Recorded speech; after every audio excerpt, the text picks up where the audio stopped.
odamlarda eng zo'ri bo'lishga intilishimiz kerak. Nimadir taqdim qilish kerak xalqqa, mamlakatga, yurtga, ummatga.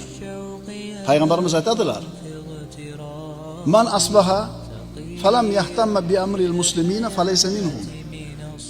Kim tong ottirsa-yu,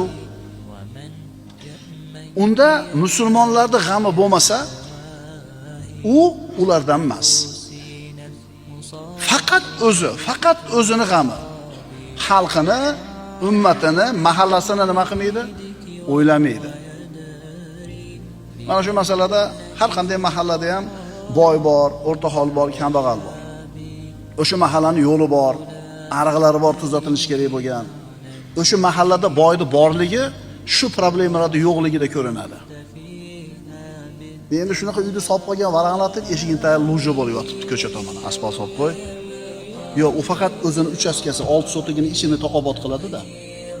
Haligi hashamatli uyini addelkasiga boyaga loy ko'cha o'pshim aytmaydi-da.